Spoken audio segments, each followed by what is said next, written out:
Hey guys, Level Cap here. I hope you enjoyed that little intro sequence. That was the M60e, the last unlock you get for the support class. And let me say, this gun is awesome.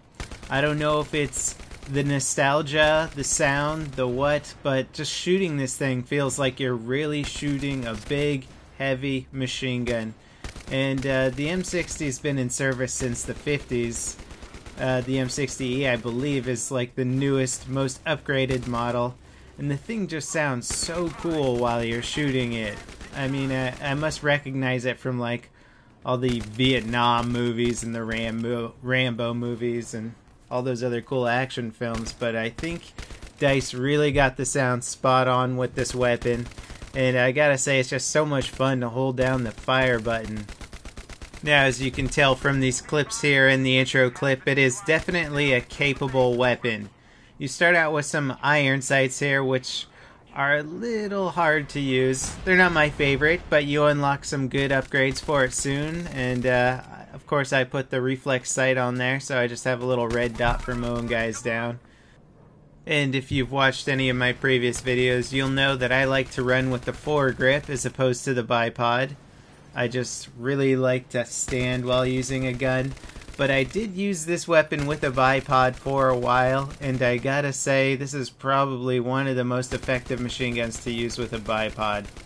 And when the final game comes out, I think you're going to see people actually using suppression tactics. As I was in a game, and guys were literally suppressing like half our team. 2 guys with the M60 set up on a wall, and everybody's vision was so blurred, it was really hard to get shots off against them, and they actually did an amazing job of providing support. And I think once that tactic becomes more known and how to do it properly, I think you're going to see more of that in the final game, and it's pretty darn cool. Now, when I first began playing the beta with machine guns, I really liked using the flash suppressor because I felt like it made me feel a little more stealthy, and people would not find me when I was in a dark hallway shooting their teammates. But since then I've actually upgraded to the extended mag, because having 200 rounds in your box magazine is just too much fun. The weapon is clearly capable of taking down 10 or more guys without reloading, and that to me is just such a massive benefit on the battlefield. I mean, especially in close quarter combat, reloads are such a big cause of dying. You try and time your reload correctly and somebody comes around a corner, or you just run into a lot of guys, and rather than popping around the corner, taking out 1 or 2, going back, reloading, popping out again, you can just keep going, because that second pop out is always the more dangerous one, because people generally know where you're coming from. They're ready for you. So if you just have like 200 rounds and you don't have to worry about stopping, you can take down a lot more guys in succession than you can with a normal weapon.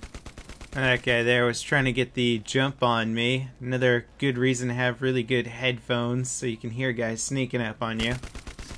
Now, I know a lot of you guys are probably thinking like, well, what is the best machine gun? Now that you've unlocked all of them, what's the best? And there really isn't a clear answer for that, especially since this is the beta, and I know that DICE is changing the weapon damage very heavily in the final game.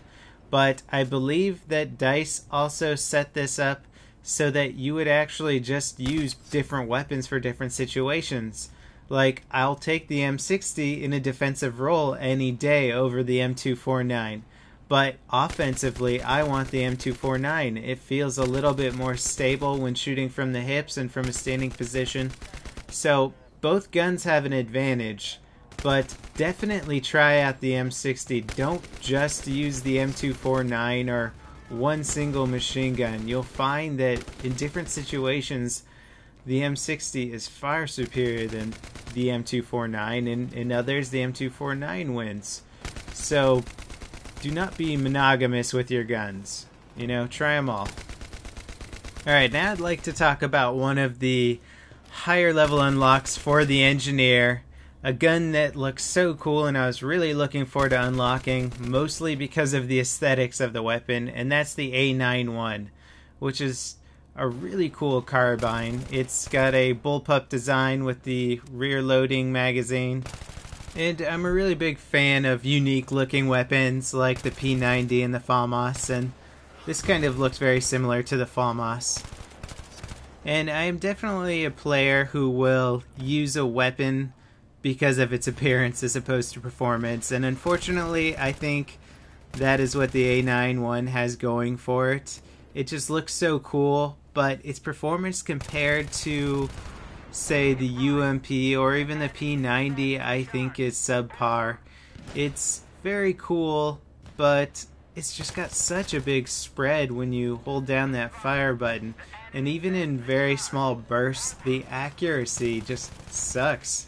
I had a hard time killing guys at decent range when they're prone and they were a small target. It's not too hard in close quarters, and it's fine in a close quarter situation, but I like a weapon that's a little more versatile. And frankly, if you're going to use something that's only close quarters, take the P90 or a shotgun. So I was hoping that this would be a nice balance in between, but right now I gotta say it isn't. Hopefully the final game will balance it a little better because it really does look cool and I would like to use it. Also, something more interesting I found is that a weapon that I really didn't care for while playing Operation Metro, which was the SCAR, I actually really end up enjoying using that in Caspian Border because it's pretty darn accurate at medium ranges, and Caspian Border is just all about medium ranges. So I think a lot of people are going to find that weapons that perhaps they didn't like so much in the beta, they'll like a lot more in the final, just because the variety of maps and the ranges changed so much compared to Operation Metro, which was definitely the most played map during the beta. So, getting back to the A-91, I gotta say the iron sights, really not a big fan of those. Get whatever sight you can early on. I gotta say though, the 4x sight on this is like a joke. It just does not have the accuracy to take advantage of a 4x sight. You'll zoom in and you'll shoot and you'll see your bullets landing all around your crosshair except for in it. So it's just not accurate enough. It's not a great long-range weapon. I hope they improve it in the final.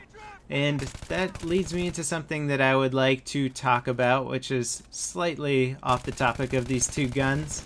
But that is that DICE has decided to make a very, very radical change in weapon performance in the final.